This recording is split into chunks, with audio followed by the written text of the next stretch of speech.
The idea that it is good for the business environment, good for America to not enforce laws against fraud is just bizarre. That is how it works in Venezuela and in Nigeria and in lots of other places where they do not have rule of law and where there is not counterparty trust in business.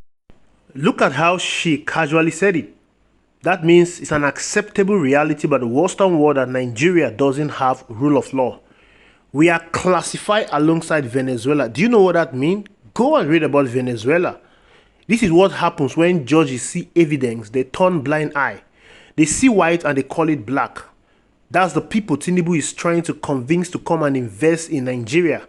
But yet they will turn around and say the citizens are demarketing Nigeria. She's talking about upholding the rule of law in their own country, that wherever fraud is committed, they must fight against it no matter who committed it. Because it's an intangible asset that they have in the Western world. Remember when P2B talked about the intangible asset and the APC folks were all crying on the timeline. Even in Nigeria, if we were to have rule of law, citizens will be more confident investing in our own country because they know that no matter what happens, an innocent person can never be put to jail for something he or she didn't commit. The people that are indigenous to Nigeria don't feel a sense that this country is working for them. They do not feel that they will get justice in their own country, not to talk of a foreigner. You see, the problem we have is not that crimes are committed in Nigeria.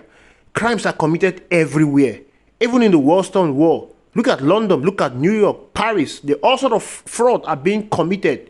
Even terrorism is committed. But the difference is that they do something about it. In Nigeria, we do not do anything about it. That is the problem. That's why we are lumped alongside Venezuela and the likes. Yes. The reality is that you cannot get into a human mind to stop the person from committing a crime. But the difference is when the crime is committed and you know about it, you must do something about it. You must set that precedent. You must correct the person so as to set an example for others. In Nigeria, for example, justices were shown evidence from Chicago State University that Atiku Abubakar, the presidential candidate of the PDP in the last election, went as far as the United States to get the evidence. Justices were shown the evidence and they refused to act on it, despite the fact that the Nigerian Constitution says that if anyone is contesting for any political office, whether president or governor, any political office position, and it's proved that the person forged the certificate, that person must be disqualified. That is what the law says. They saw that evidence. Instead of acting on the evidence, on the substantive matter, they started looking for technicalities to disqualify the evidence, which they eventually did. So what they did was that they upheld fraud, despite the fact that it was obvious that the man committed fraud. They upheld it. So what precedent did they set? They failed. They failed to correct a man that forged a certificate. So it will motivate him to do worse in the future. Not only him, others that are looking up to political leaders that are still coming up, that are dreaming of contesting an election, they will do worse. They will say, this man did this, forged the certificate. That's why the school coming out to say that this certificate, they never issue it, that he never applied officially to the school to collect the certificate. Still, justices who call themselves honorable started defending him. They turned everything to his favor. So that's not how you build a country. When justice sees something like fraud, which is a felony, and turn a blind eye and start looking for excuse to disqualify the main matter, that means they are encouraging the fraud. If people want to commit fraud in the country, they can look up to that and say, that is a precedent. I will get a judge that will look for technicalities to disqualify the main issue. Some Nigerians even supported the people that committed the fraud. All Nigerians are sharing in the same collective blame. The international community will see all of us as the same. Forget the fact that politicians travel with diplomatic passports. With diplomatic passport, they can never deny them visas. An ordinary Nigerian who doesn't have a diplomatic passport will suffer because of it. All the disgrace and treatment that Nigerians suffer when they travel abroad is just because of how we are classified. Look at the list of countries with the least powerful passport in the world. Nigeria is among them. So when you are applying for a visa from Nigeria and they look at the list, they know something is wrong. They consider everyone traveling out of Nigeria as someone that is desperate, that will not come back to the country anymore. Yes, they see all this. So there's no need lying and telling them, come and invest. We will do this, we will do that. They know that the foundation is faulty. Therefore, you cannot build on a faulty foundation that will lead to a collapse of the building. It is excusable when security agencies do not perform their duties.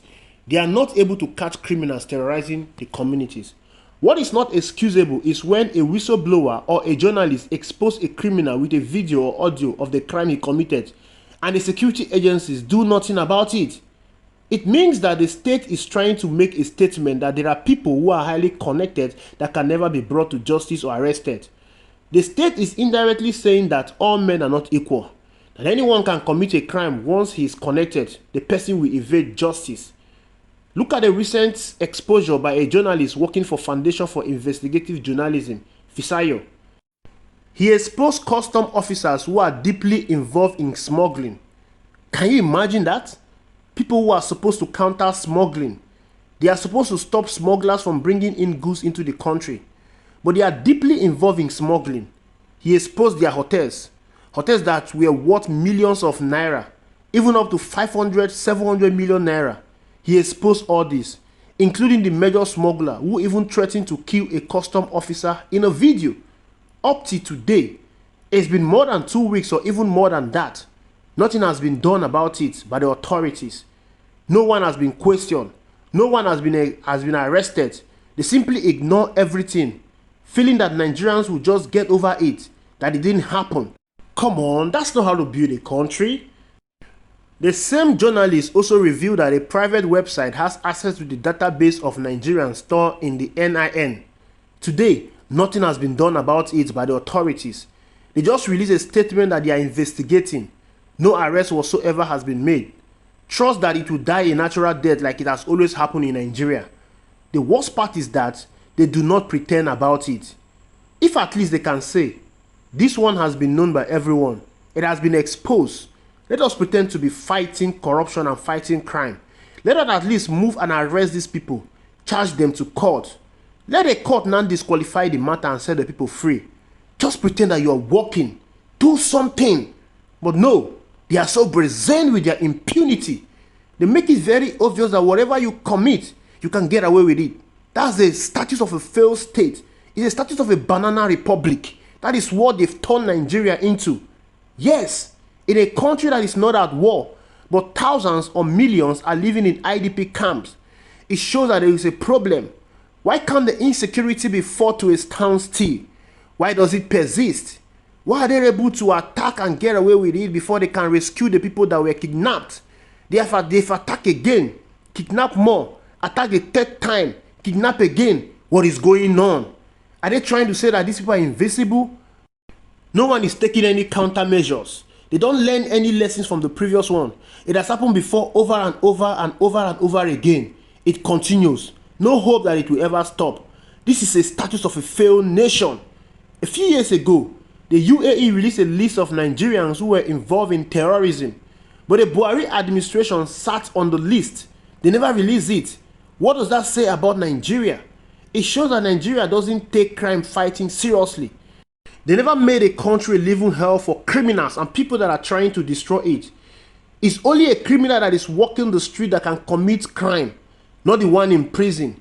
The one in prison will be able to do anything because he's incarcerated. So don't be deceived about our reputation in the eyes of the international community. They know that we are very weak. Imagine you are complaining that you want to fight crime, but you don't have the capacity to fight the crime. You do not have the investigative technology to fight and tackle crime. But a country offers you the names of people that are involved in terrorism. All you need to do is look for them and get them and bring them to justice. But the government sat on it for many years. They just released it the other day. And imagine people against the list. People that support terrorism because they think it's not terrorism. They want to call it something else. They want to call it banditry. They want to call it anything they want other than the real name. Just because of religious solidarity or because of ethnic solidarity. This is not how to build a country that works for everyone. Let's stop deceiving ourselves. Until we sort out the problem within, no one can come here to say, let me invest. Let me just focus on making money. It doesn't work like that. Thanks for watching. Ensure you like, subscribe, drop your comment reaction in the comment box. See you in the next video.